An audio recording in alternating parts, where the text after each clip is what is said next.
Okay, so ladies and gentlemen, we start with the introductory research जो topic हमने किया था और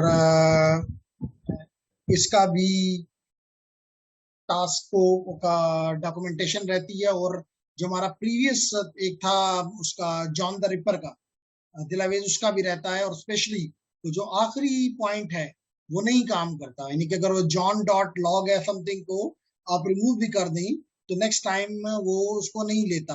तो या तो आप उसका सोल्यूशन बताएं या फिर मैं बताता हूँ, लेकिन डॉक्यूमेंटेशन को इम्प्रूव आप करेंगे, ठीक है? ये सर आप भी मुझे बता दें, लेकिन मैंने यही सोल्यूशन मेरे पास काम किया था, तो तभी फिर मैंने ये नोट में ये नीचे लिख भी लिया था। तो मैं दोबारा अपने पास एक बार ये सारा टास्क परफॉर्म करके ट्राई करूंगी कि ये काम किधर कर रहा है और क्यों नहीं कर रहा, अगर नहीं कर रहा तो। ठीक है, तो उसका हल कोई बात नहीं निकल आएगा। लेकिन उसमें कहीं स्पेशली जो स्लाइड्स थी, मैंने आपको स्लाइड भेजी थी, उसके आउटपुट्स उठा के अपनी इस रिपोर्ट में डाल दें, आखिरी पॉइंट हो जाएगा, डेट नॉट एन इशू। लेकिन उसमें कुछ ज्यादा काम किया गया हुआ है तो आपकी रिपोर्ट जो है वो ज्यादा इफेक्टिव हो जाएगी, ठीक है? जी सर, बिल्कुल इंशाल्लाह। ओके, तो हम इस पे थे और इसमें अच्छी बात यह है कि इसका जो वीडियो है वो भी अवेलेबल है। तो इसलिए यानी जो कुछ हम पढ़ेंगे और जो कुछ हम करेंगे उसके साथ साथ उसकी जो वीडियो है, बेहतर है कि जिस वक्त भी आपको टाइम मिले उसको आप जरूर देख लें, सुन लें, ठीक? और जितना भी इस पे काम कर सके इट्स नाइस, क्योंकि बेसिकली ये वर्क, ठीक है, साइबर सिक्योरिटी के लिए कुछ ज्यादा ही इंपॉर्टेंट है रिसर्च करना, लेकिन बाकी भी इंजीनियरिंग फील्ड्स के लिए, बाकी भी साइंटिफिक वर्क के लिए रिसर्च उतनी ही इंपॉर्टेंट है, ठीक है? क्यों साइबर सिक्योरिटी में रिसर्च की बात वो ज्यादा करना चाह रहा है? द रीजन ये है कि यहाँ पे हर रोज नए प्रॉब्लम्स आते हैं, तो और नए प्रॉब्लम्स को आपने नए तरीकों से लाजमी तौर पर टैकल करना होता है। पुराने तरीके जो है वो इफेक्टिव नहीं रहते। यानी मिसाल के तौर पर अगर आप एक टूल ले लें और वो 1990 का टूल है या 2000 का टूल है, 2022 में वो टूल किसी काम का उस वक्त might be it may be considered to be the best tool for penetration testing, a best tool for attacking, a best tool for some other reason, लेकिन or a best tool for defense, best tool for monitoring, but in 2022 it might not be effective, ठीक है? तो इसलिए हम कहते हैं कि cyber security is no doubt hot, but it doesn't mean कि आप एक खास जगह पे पढ़ के और फिर कहें कि जी बस के बाद आगे लाइफ बस आराम है। नहीं, कम से कम नहीं है। You have to work throughout if you want to be on the top. If you want that you be competitive with the market, आपको साथ साथ काम करना पड़ेगा, ठीक है? आपको नई नई प्रॉब्लम्स, नई नई चीजें देखनी होंगी। तो इस पॉइंट ऑफ व्यू से मैंने आपके साथ ये चीज शेयर की थी कि हम यहाँ पे पहला एग्जाम्पल तो ये है कि हम an example of a research question, and I think हमने ये कर लिया था। और हमने स्टार्ट लेना था नंबर 2 पे, जो कि है vulnerability searching tools. Vulnerability searching tools, अगर मैं गलत कह रहा हूं तो मुझे आप बता सकते हैं, मुझे करेक्शन कर सकते हैं। और आखिरी पॉइंट इंपॉर्टेंट बहुत है, लेकिन हमें आता है कि जब भी हम लिनक्स मशीन्स पे काम करते हैं तो उसकी help in the form of the manual pages available है। और ये बहुत अच्छा तरीका है कि जब भी हम किसी भी टूल को या किसी भी कमांड को यूज करें तो हम उसके मैनुअल पेजेस में जाके उसको रीड कर लें, अंडरस्टैंड कर लें और फिर उसको अकॉर्डिंगली यूज करें, ठीक है? तो मेरे एंड से तो it is 100%, and you can see, I hope कि आपने भी इस पे काम शुरू कर दिया होगा, कम से कम जीरो नहीं होगा, ठीक है ना? तो इसके ऊपर हमने फिर टास्क 1 तो सिंपल है कि रीड दी, इसको रीड कर लो, तो हमने रीड कर लिया इंट्रोडक्शन को और हमने यहाँ पे सबमिशन कर दी और क्वेश्चन डन हो गया और हम आगे बढ़ गए। And the other is the an example of the research question. तो हम इसको भी दोबारा खोल लेते हैं। तो इसको हमने इसके लिए क्या क्वेश्चन हमारा क्या था, हमने स्टेगनोग्राफी को पढ़ा था। हमने स्टेगनोग्राफी में एक टूल यूज किया था जो कि क्या करता था कि किसी भी पिक्चर के अंदर हाइड कर देता था किसी भी इमेज में कोई भी चीज, ठीक है। तो हमने स्टैक हाइड के जरिए उसमें डेटा डाला भी था और डेटा ने एक्सट्रैक्ट भी किया था, और इन्फो से हमने ये चेक किया था कि क्या इसमें कोई डेटा है भी एम्बेडेड या हाइड। तो हमने ये सारे काम किए। इसमें सबसे अच्छी चीज जो है वो ये थी कि आप इस साइट को जाके, यानी ये कहना क्या चाह रहा है, कहना ये चाह रहा है ये try to understand that Google is important. तो यहाँ पे उसने क्या किया, देखिए उसने गूगल में लिखा extract file from JPEG steganography. और हमें पता है कि स्टेगनोग्राफी किसे कहते हैं। Steganography is a way in which to a normal file we hide or we embed within the file something which is maybe of importance। लेकिन हमने ये एग्जांपल करके देखा था, इफ यू रिमेम्बर, हमने एक कैट की शायद वो ली थी और उसके अंदर हमने कोई सीक्रेट फाइल छुपाई थी। लेकिन मैंने जब आपको वो बताई थी दोबारा, यानी कि जिसको स्टेगो फाइल कहते हैं, यानी बगैर उसमें अगर कुछ भी नहीं था, नॉर्मल फाइल और स्टेगो फाइल दोनों को आपके सामने ला कर रख दिया था, कम से कम आई उसको डिटेक्ट नहीं कर सक रही थी। Is it clear Alina? एसन डबल ए? जी सर। Nice, yes sir. शाबाश। तो फिर मैंने कहा था आपको कि इस साइट पे जाकर इसको एक रीड दो, अच्छी सी रीड दो। तो इसका मतलब ये था कि इसमें नेक्स्ट टैब में जाकर आप इस, यानी गूगल किया हमने, एंड वी फाउंड कि यहाँ पे मुख्तलिफ टूल्स एंड रिसोर्सेज अवेलेबल।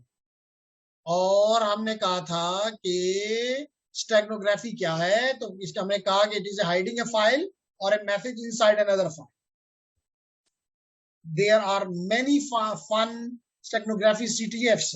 हम थोड़ा सा आगे बढ़ जाएं तो हम थोड़ा सा अब CTFs पे काम करना शुरू करेंगे, जो कि कई ऐसे ऑर्गेनाइजेशंस हैं, इदारे हैं, डिपार्टमेंट्स हैं जो कि इन लोगों के कंपटीशंस करवाते हैं ताकि आप भी इन कंपटीशंस में हिस्सा लेने के काबिल हो और को बाउंटी विन करें, ठीक है।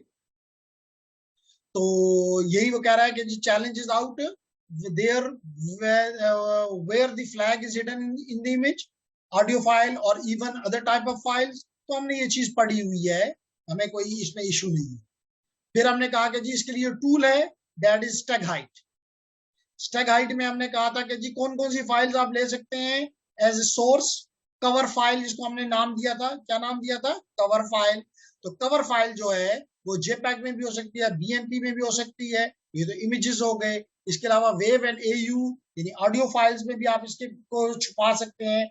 इसी वजह से तो कहते हैं कि टॉरेंट से फाइलें मत डाउनलोड करो, वहां से आपको पिक्चर डाउनलोड कर लोगे, कोई ऑडियो फाइल डाउनलोड कर लोगे या कोई और फाइल डाउनलोड कर लोगे, आपको तो लगेगा कि आपने अच्छी फाइल डाउनलोड किया, लेकिन क्या पता कि उसके पीछे कौन सा मालवेयर उसमें छुपाया गया हुआ है, ठीक है। फिर हमने ये भी देखा था कि अगर आपके कंप्यूटर में ये पहले से इंस्टॉल्ड ना हो तो कैसे आप इंस्टॉल करेंगे। तो हमने ये भी देखा था, नहीं देखा था, देखा तो था, ये मैंने आपको करवाया था। तो किस तरह आप इसको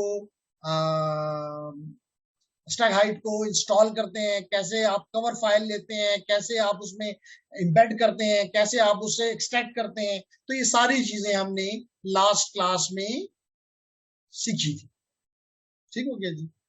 हम वापस जाते हैं अपने, लेकिन रीड आप इसको जरूर देंगे और मैं उम्मीद करता हूँ कि आपने दिया होगा जी। तो ये देखें बता रहा है कि अगर आप किस तरह इंस्टॉल करेंगे, तो ये sudo apt get install stag height। तो यहाँ पे सब कुछ है, कोई नई चीज हम नहीं वो कर रहे। फिर ये बता रहा है कि अगर आप इन्फो कर लें तो आपको बता देगा कि इसमें कोई एम्बेडेड डेटा है या नहीं है।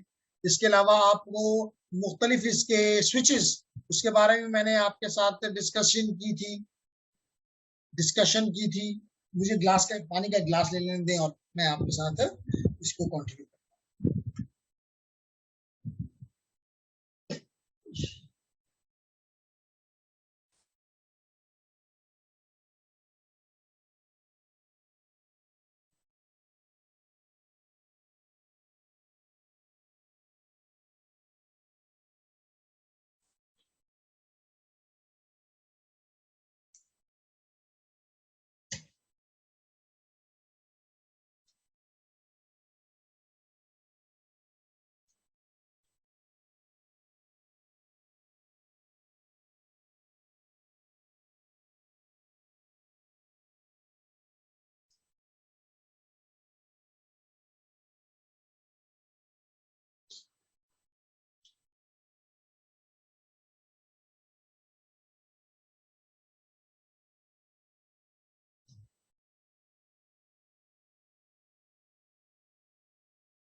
चाहे तुलसी या कुछ शहद।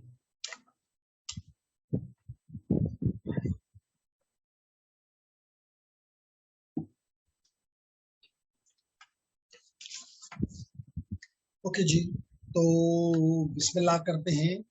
बिस्मिल्लाह तो हमने ऑलरेडी की हुई है, और मुझे एक पेज, चलो यहीं पे लिख लेते हैं, क्या कहते हैं, तो नया ले लेते हैं।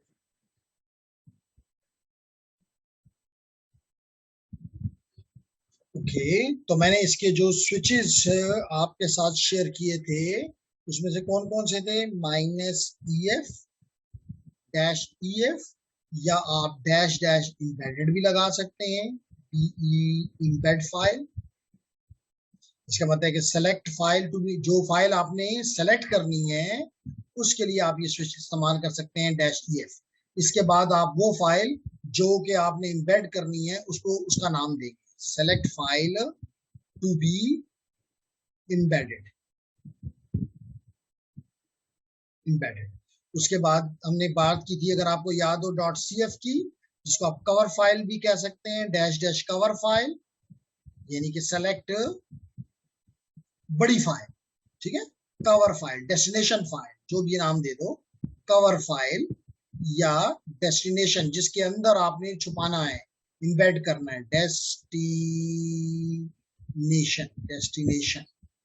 Destination file.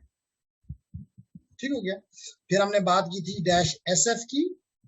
इसके बाद आप जिसको कहते हैं स्टेगो फाइल, यानी जिसके अंदर ऑलरेडी छुपाया हुआ है, तो उस फाइल अगर देनी हो, एक्सट्रैक्ट कर रहे हैं, तो स्टेगो फाइल देगो, तो select stego file, and then is the finally .XF dash dash write the extracted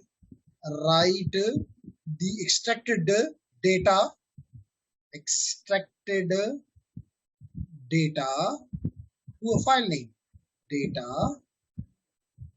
to a new file name, to a new file, a file name. ठीक है ladies and gentleman, is it clear? SN clear solid, है sir. शाबाश। तो ये हमने last class में पढ़ा हुआ है, विच इज गुड। ठीक, जैसे मिसाल के तौर पे अगर हम कुछ कमांड्स भी इसके बारे में लिख लें, जो कि आपने फिर स्पेशली अपनी रिपोर्ट में डालनी है, क्या कमांड होगी? मिसाल के तौर पे स्टैग हाइट,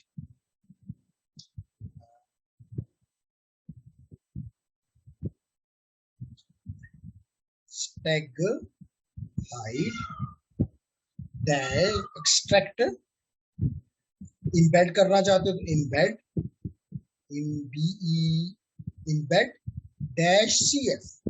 जब इम्बेड कर रहे हो तो कवर फाइल देना होगा, तो यहाँ पे इसको दे दें पिक्चर, कोई भी पिक्चर .jpj, और जो आपने फाइल उसको बतानी है, जो उसमें छुपानी है, वो हो जाएगी secret.txt फॉर एग्जाम्पल। तो यूं आपने इम्बेड कर दिया पिक्चर 1 के अंदर secret.txt। ठीक, इसी तरह अगर एक्सट्रैक्ट करना हो तो स्टैग फाइल, स्टैग हाइड, और एक्सट्रैक्ट, इम्बेड नहीं कर रहे हो, निकाल रहे हो, एक्सट्रैक्ट, और एक्सट्रैक्ट के लिए क्या होगा? स्टेगो फाइल दो, तो -SF, और स्टेगो फाइल का नाम जो भी आपने रखा हुआ है, मिसाल के तौर पे पिक्चर स्टेग STEG.jpj, तो आप इसको स्टेग फाइल आपने दे दिया। अगर आप इसकी सिर्फ इंफॉर्मेशन को देखना चाहो तो उसके लिए मैंने आपको कमांड बताई थी, स्टैग हाइड इन्फो, और जो भी आपको फाइल जिसको पे आपको शक है वो फाइल का नाम दे दें। मिसाल के तौर पे रिसीव्ड फाइल .wav, जो भी फाइल आपको WAV है, AU है, JPG है, BMP है, वो आप यहाँ पे दे सकते हैं। ठीक हो गया।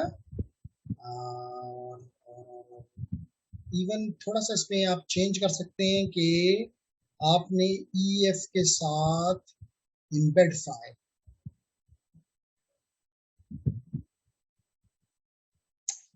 ये भी चेक कर लेना दिलावेज, स्टैग हाइड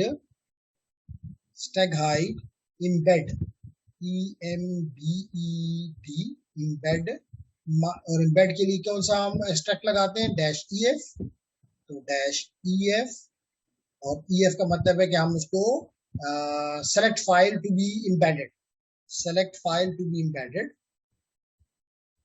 तो मिसाल के तौर पे एम्बेड जो फाइल करना चाह रहे हैं, कोई भी आप पिक्चर ले लें, मिसाल के तौर पे मोनालिसा की आप कॉपी कर लें, mona-lisa.jpg, और इसके अंदर आप CF यानी कवर फाइल इसको देना चाहते हैं, CF मिसाल के तौर पे इसके अंदर आप छुपाना चाहते हैं which is zebra, another picture with the BMP, इसका साइज बड़ा है ना, BMP है, तो BMP के अंदर हम BMP के अंदर मोनालिसा JPG का साइज छोटा है, वो हम छुपा रहे हैं।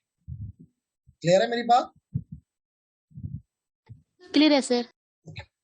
तो अब हम आते हैं जी, इसी तरह एक आखिरी कमांड भी अपने पास प्रैक्टिस करने के बाद अपनी फाइल में डाल देना, and that is Stag hide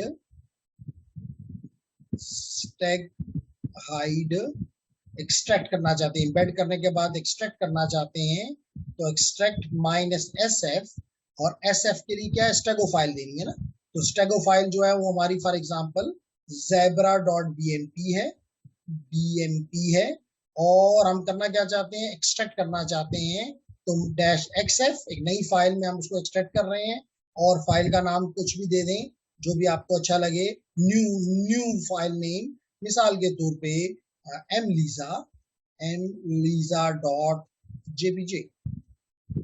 तो इन कमांड्स को 1 2 3 4 5 ये सब की सब ट्राई करके और फिर इसको उसमें अपनी रिपोर्ट में ऐड कर, तो इसके बाद हम आते हैं, शाबाश, तो उसके बाद हम आते हैं उससे भी ज्यादा इंपॉर्टेंट वर्क की तरफ, और वो है लेडीज एंड जेंटलमैन, और वो है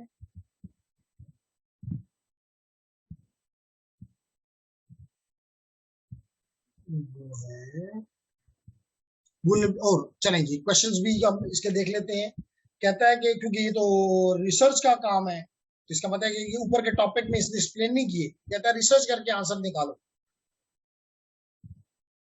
तो पहला क्वेश्चन क्या कहता है, कहता है in the both suite program that ships with Kali, और अगर ना भी शिप हो तो हम we can install Kali in any Linux machine, what mode would you be manually send a request, often repeating a captured request numerous times?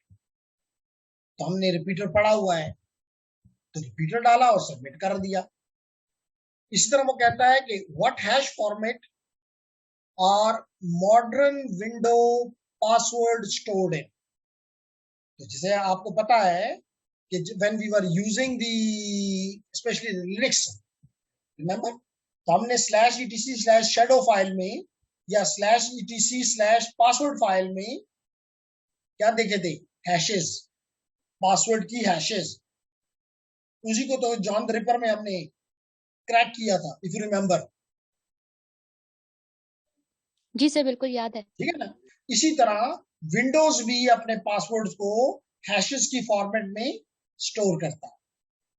लाजमी तौर पे प्लेन में तो नहीं लिख सकता ना, अगर प्लेन में लिखे तो फिर तो ऑपरेटिंग सिस्टम की सिक्योरिटी कुछ रही नहीं, गपशप हो गई।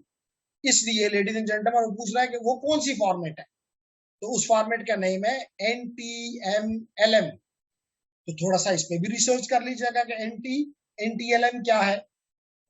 ठीक है, तो this is a hashing mechanism, hash format, which कौन यूज करता है, विंडो मशीन यूज करता है।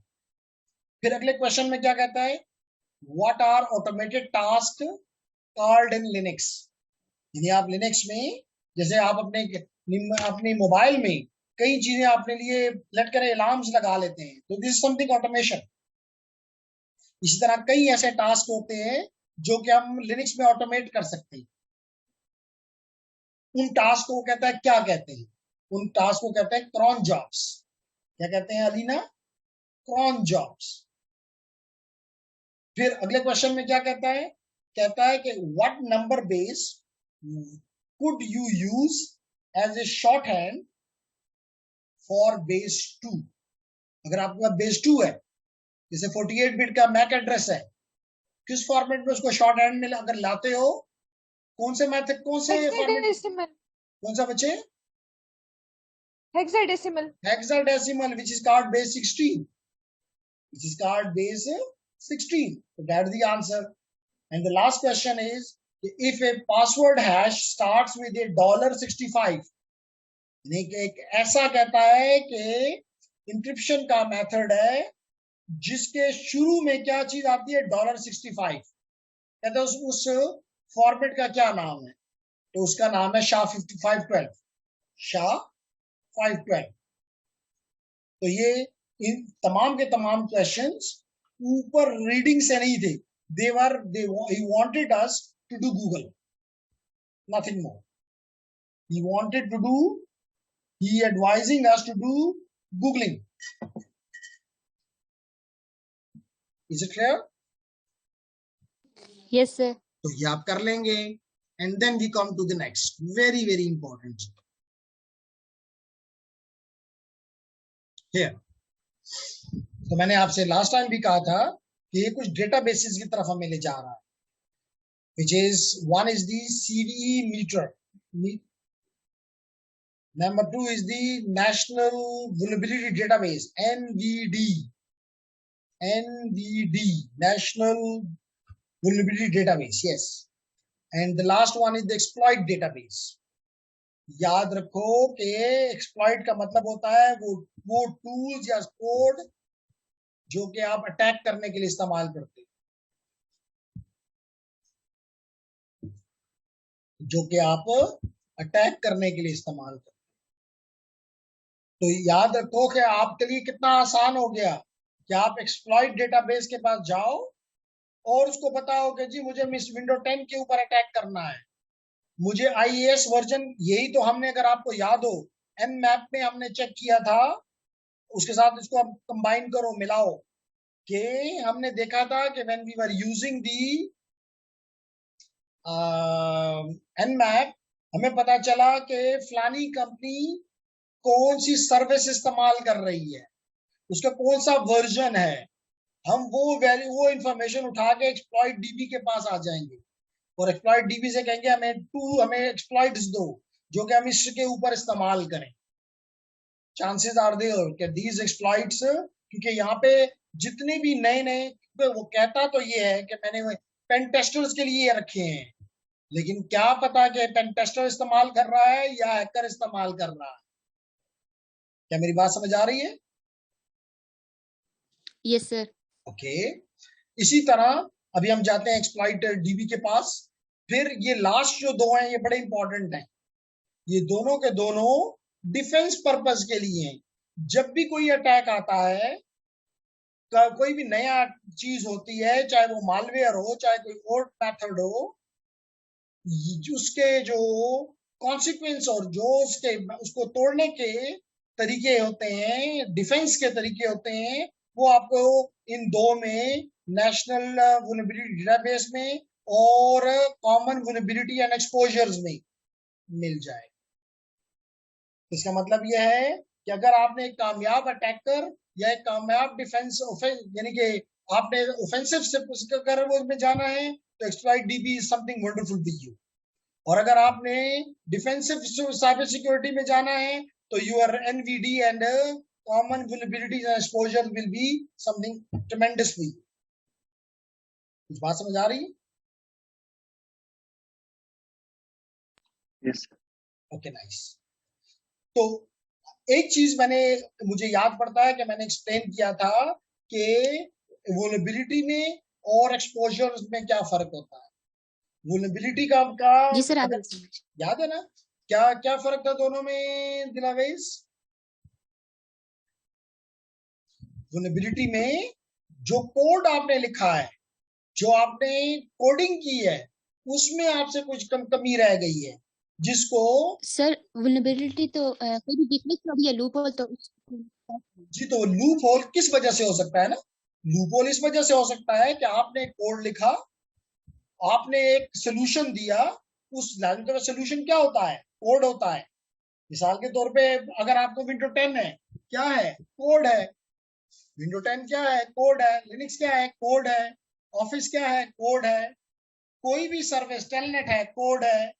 एसएसएच है, कोड है। एचटीटीपी कोड है। कौन सी चीज कोड नहीं है? बात समझ आ रही है मेरी?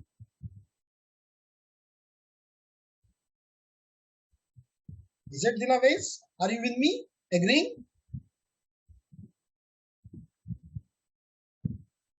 तो कहने का जी सर। मकसद, जी, तो कहने का मकसद ये है कि अगर आपके कोड में ऐसी कोई चीज जी सर, मैं आपने बोल रही जानबूझ हूँ, के नहीं शायद छोड़ी, आपको मेरी आवाज नहीं जा रही। ठीक है, आपने जानबूझ के आपने कोड लिखा, आपने डेफिनेटली कभी भी कोई भी प्रोग्रामर ये सोच के नहीं लिखता कि मैं इसमें कोई कमी छोड़ दूं, नहीं। लेकिन दूसरी तरफ पेन टेस्टर है, हैकर है, उसके पास भी नॉलेज है, वो उसमें से अपने लिए कोई ना कोई कमी निकाल लेता। मिसाल के तौर पे टीसीपी में किसी ने रीसेट इस पर्पस के लिए तो नहीं कहा था कि वो एक तरफ का कनेक्शन ब्रेक करके और खुद उसकी जगह हासिल कर लेगा। तब कोड में तो गलती उसने किसी और पर्पस करी, उसने तो अच्छे जहन से एक कैरेक्टरिस्टिक है, फीचर रखा। लेकिन लैंग्वेज का फीचर क्या है, कोड है। कोड में कोई कमी है, उसने अगले ने इसको एक्सप्लॉइट कर लिया, तो that is called the vulnerability. लेकिन अगर कोड में कोई कमी नहीं है, जो उसका एडमिनिस्ट्रेटर है उसने कॉन्फ़िगरेशंस के वक्त गलती कर दी है, तो that will be called as exposures. जैसे मिसाल के तौर पे आपने पासवर्ड के लेंथ को डिफाइन नहीं किया हुआ, तो लाजमी तौर पे 3 कैरेक्टर का पासवर्ड भी होगा, फिर लोगों का 4 कैरेक्टर का भी होगा। या एक और एग्जांपल ले लेते हैं, आपने कोई ऐसी लिमिटेशन इसमें नहीं लगाई कि कम से कम महीने में एक दफा पासवर्ड चेंज करना जरूरी है, तो अभी कोड की गलती तो नहीं है, ये तो एडमिनिस्ट्रेटर की गलती है कि उसने कॉन्फ़िगरेशंस में गलती की है। आपने उस पे मिसाल के तौर पे अगर आपको याद हो, हम जब स्विच के ऊपर काम कर रहे थे या राउटर पे काम कर रहे थे, हमने उसके ऊपर कॉन्फ़िगरेशन में कहा था कि अगर कोई गलत 3 एंट्रीज दे मिसाल के तौर पे, तो 5 मिनट के लिए उसको या 10 मिनट के लिए उसको इनएक्टिव कर दो। फीचर तो है, आपने उसको कॉन्फ़िगर नहीं किया, तो गलती तो आपकी है। such blunders, such configuration loopholes may I call are called the explosions. बात समझ आई? जी सर। तो that is the reason gentleman, हमने कहा कि the exploit DB tends to be very useful for hackers, क्योंकि वहां पे नए नए methods, attacking methods, pen testing methods हमें मिल जाएंगे, और अगर नए हैं तो उसके आपको पता है कि chances of success very high होंगे। So as it is often actually contain exploit that can be downloaded, यानी कि इस पे कोई डाउनलोड पे भी पाबंदी नहीं है, and used straight out of the box. It tends to be one of the first stop when you encounter software in the CTF or pen test. जब आप CTF कर रहे होते हैं या पेन टेस्ट कर रहे होते हैं, आप यहां से टूल्स उठा के अपने टारगेट पे इस्तेमाल करते हैं। NVD का मैंने बताया और CVE का बताया कि ये डिफेंस के लिए है, इसलिए वो कहता है कि national vulnerability database keep track of common vulnerabilities and exposures, whether or not there is an exploit publicly available. So it's a really good place to look if you are searching vulnerabilities in a specific piece of software. CVE कैसे लिखी जाती है? पहले CVE, फिर उसका year और फिर उसकी आईडी। क्योंकि मिसाल तो अगर 2022 है, इसका मतलब है कि ये CVE लेट करें CVE-2022 नंबर 10, और एक दूसरा है CVE 2022-2022-100। इसका मतलब कि 100 वाली जो है that is the latest one. इसका मतलब ये वाला मेथड, इसको अगर हम पढ़ें तो हमें मेथड मिलेगा कि ये अटैक कैसे हुआ, कैसे इसको रोका जा सकता है। All the information will be available to us on this site CVE MITRE. ठीक हो गया, दोनों पे जाते हैं जी। तो if you are inclined toward the CLI on Linux, Kali comes, कहता है काली में पहले, क्योंकि बाद जगहों पे आपको एक्सप्लॉइट डीबी पे नहीं जाने दिया जाता, क्योंकि ये अज्यूम किया जाता है कि यू आर हैकर। मुझे नहीं पता कि अभी मुझे जाने देगा कि नहीं जाने देगा, लेकिन इसका एक और मतलब एक दूसरा तरीका मिल गया कि आप सर्च एक्सप्लॉइट की कमांड काली लिनक्स में इस्तेमाल करके वहां पे ये एक्सप्लॉइट डीबी डाउनलोडेड है, एक्सप्लॉइट डीबी ऑलरेडी मौजूद है। तो या तो हम इसको अभी देख लेंगे लाइव, या अगर लाइव नहीं है तो it is pre installed on our Kali machine, हम वहां से इसको देख सकते हैं। तो दो जगह से हम इसको देख सकते हैं। तो कहते हैं if you are inclined toward the CLI on Linux, Kali comes pre-installed with the toolkit search exploit, which allows you to search the exploit DB from your own machine. This is offline, यानी इसके लिए आपको कोई online होने की जरूरत नहीं है, नेटवर्क की जरूरत नहीं है, ये काली में खुद ही मौजूद है। काली इसको अपडेशंस को कॉन्स्टेंटली अपने पास डाउनलोड करती रहती है। तो ये कह रहा है can works using the downloaded version of the database, meaning that you already have all the exploit ready on your Kali Linux. बात समझ आ रही है? जी सर, आ रही है समझ। Very nice.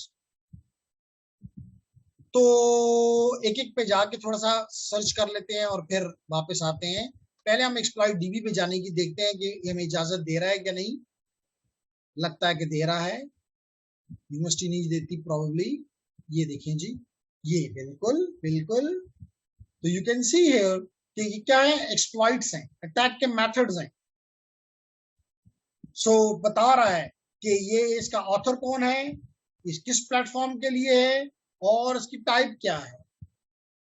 इस डेट को देखें, बिल्कुल रिसेंट है, 1 जुलाई 2022, 27 जून 2022। तो ये वेब एप्लीकेशंस के ऊपर ये स्टोर्ड क्रॉस साइट स्क्रिप्टिंग, मैं आपको स्टोर्ड का तो मुझे नहीं पता, क्रॉस साइट स्क्रिप्टिंग आपको कराऊंगा। फिर देख लेंगे कि नॉर्मल क्रॉस साइट स्क्रिप्टिंग और स्टोर्ड क्रॉस साइट स्क्रिप्टिंग जो कि एक नया अटैकिंग का मेथड आया है, दोनों में फर्क क्या है। इसी तरह देखें 27 को आपको और भी मिल रहे हैं, WSO2 management console, unauthenticated reflected cross site scripting, जो कि PHP प्लेटफॉर्म के ऊपर इस्तेमाल हो सकता है और इसका ऑथर का नाम भी आपको बताया जा रहा है। देखें कितना जबरदस्त अटैकर्स के लिए डेटाबेस है जिसका नाम है एक्सप्लॉइट डेटाबेस। अब और डाउनलोड पे भी कोई पाबंदी हरगिज नहीं है, ठीक है। ये तो एक हो गया। फिर हम और याद रखें कि जब हम मॉनिटरिंग की तरफ आएंगे, हमें SCVE which is the common vulnerability and exposures बहुत काम आएगा। इसको भी हम ओपन करते हैं जी।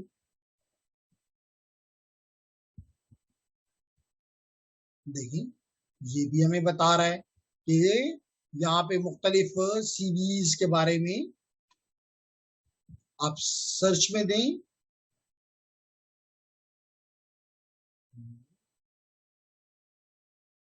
and it will give you the complete information.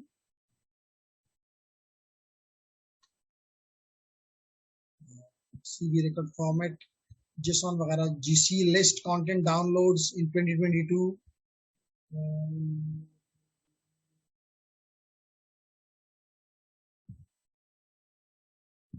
CV list,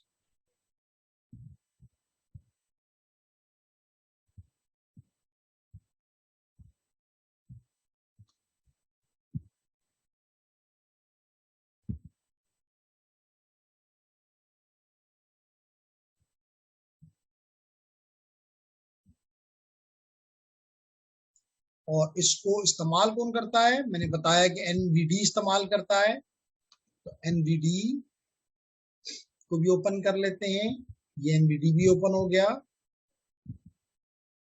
तो सर्च दी वल्नरेबिलिटी डेटाबेस, तो आप कोई भी आपको वल्नरेबिलिटी नजर आती है वो यहाँ पे आप दें और सर्च करें, उसकी सारी इंफॉर्मेशन, उसके रोकने के तरीके आपको मिल जाएंगे। ठीक है, लेकिन लेडीज एंड जेंटलमैन बहुत जरूरी है कि ये जो वीडियो है ये आपने देखनी है। तो ये देखें, इसी चीज को यहाँ पे एक्सप्लेन कर रहा है। अब आपको कुछ क्वेश्चंस दे रहा है। क्वेश्चंस क्या है? What is the CV for 2022 cross site scripting vulnerability found in WP forms. तो कहता है कि आप, क्योंकि ये क्रॉस साइट स्क्रिप्टिंग है, सीवी है, तो आपने इसको सर्च करना है और बताना है कि इसका सीवी कौन सा है।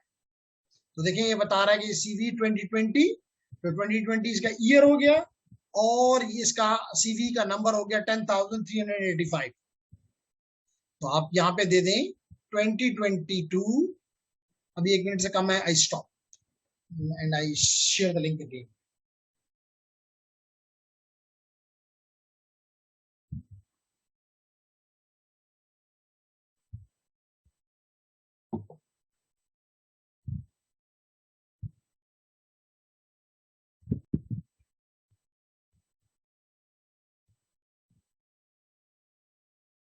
ओके, सो हम क्या करते हैं कि हम इसका आंसर को नहीं, हम 2022 cross site scripting vulnerability found in here, तो हम इसको कंट्रोल C करके हम CV के पास जाते हैं।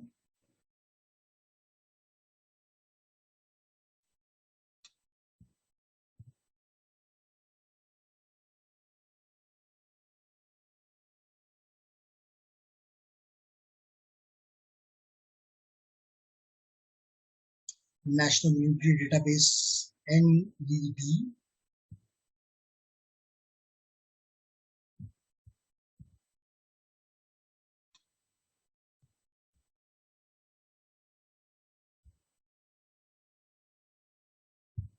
इसकी कैलकुलेटर है, इस पर हम बाद में काम करेंगे लो मीडियम हाई पे।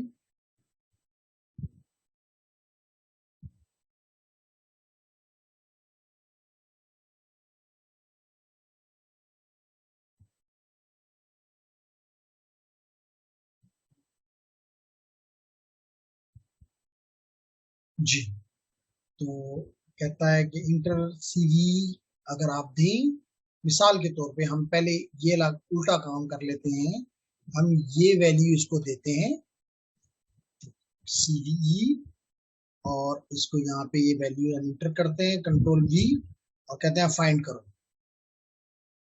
देखिए क्या इंफॉर्मेशन हमारे लिए लेकर आता है, प्लीज लो। देखिए इसने बताया कि CV record information displayed on this page में not be displayed blah blah. Description क्या है? And stored cross site scripting vulnerability exist in the WFP platform contact form aka this blah blah before 1.5 for WordPress. WordPress जो है ये एक sites वगैरह, pages वगैरह, web pages वगैरह के लिए इस्तेमाल होता है, और उसकी स्टेट जो है वो view full JSON 4.0 record references के बता रहा है। देखिए कितनी हमें इंफॉर्मेशन मिल गई। तो अगर हम अपोजिट जाना चाहें, जो कि इसका क्वेश्चन है, तो हमें ये वाला चीज कॉपी करनी होगी और vulnerability control C and we will be searching in the Google, control V।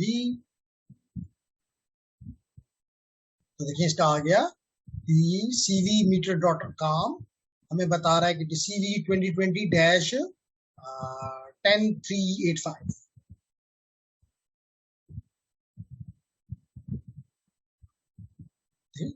CV 2020 dot ब्ला ब्ला। ठीक हो गया लेडीज एंड जेंटलमैन?